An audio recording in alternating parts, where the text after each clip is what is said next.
আমাদের মনে অনেক সময় নানা চিন্তা উকি দেয়, তার মধ্যে অনেক খারাপ চিন্তাও থাকে অনেক সময়। জেনে নিন গৌতম বুদ্ধ আমাদের মন পরিবর্তন করার জন্য কোনো উপায় দেখিয়ে গিয়েছেন। মানুষের মন এক সময় এক রকম চিন্তা করে। সাধারণ মানুষের মন কখনো এক চিন্তায় বেশিক্ষণ স্থির থাকতে পারে না। সাধারণ মানুষের পক্ষে নিজের মনকে নিয়ন্ত্রণ করা খুবই কঠিন। নানা সময় নানা ধরনের চিন্তা আমাদের মনে উকি মারে। এর মধ্যে কিছু যেমন ভালো চিন্তা, তেমনি কিছু আবার খারাপ চিন্তা। না চাইতেও অনেক সময় আমাদের মনে খারাপ চিন্তা এসে বাসা বাঁধে। মনে নানা চিন্তা এসে ভিড় করা খারাপ কিছু নয়, কিন্তু তার মধ্যে যদি ভালোর থেকে খারাপ চিন্তা বেশি থাকে, তাহলে সেই ব্যক্তির নানা ধরনের সমস্যা হতে পারে। অনেক সময় চেষ্টা করেও এই খারাপ চিন্তা আমরা নিজেদের মন থেকে সরাতে পারি না। জেনে নিন খারাপ চিন্তা থেকে নিজের মনকে মুক্ত করার জন্য কী পথ দেখিয়েছেন গৌতম বুদ্ধ।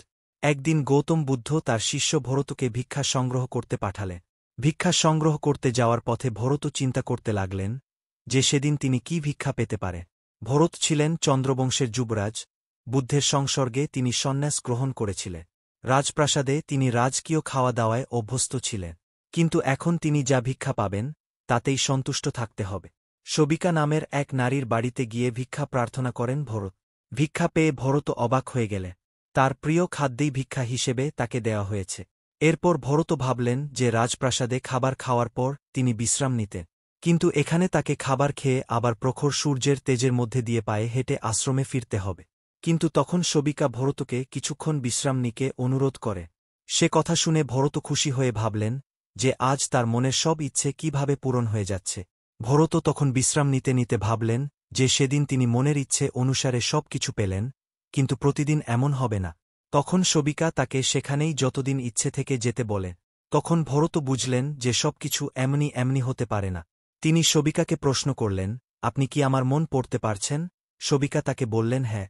সবিকা বললেন, এটা সহজ নয়। আমি প্রথম নিজের মনের চিন্তার উপর নজর রাখা শুরু করি। আমি কি ভাবছি, কেন ভাবছি, তা খেয়াল করি। এতে ধীরে ধীরে আমার মনে অপ্রয়োজনীয় চিন্তা ক্রমশ সরে যেতে লাগল এবং মনের মধ্যে চিন্তাও কমে আসতে লাগ। এভাবেই ধীরে ধীরে এখন আমি অন্যের মনের কথাও বুঝতে পারি।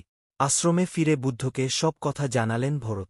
বুদ্ধ তাকে বললেন যে পরের এক সপ্তাহ তাকে রোজ সবিকার ঘরেই ভিক্ষা প্রার্থনা করতে যেত। কিন্তু সেই সময় তিনি কি ভাবছেন, সেই বিষয়ে মনকে সম্পূর্ণ সচেতন করে রাখতে হবে। এবার নিজের মন সচেতন করে রাখায় তার মনে আর কোনো লোভ ও দুর্বলতা জায়গা পায়নি। খুশি মনে এবার ভিক্ষা সংগ্রহ করে ফিরে আসেন ভরত।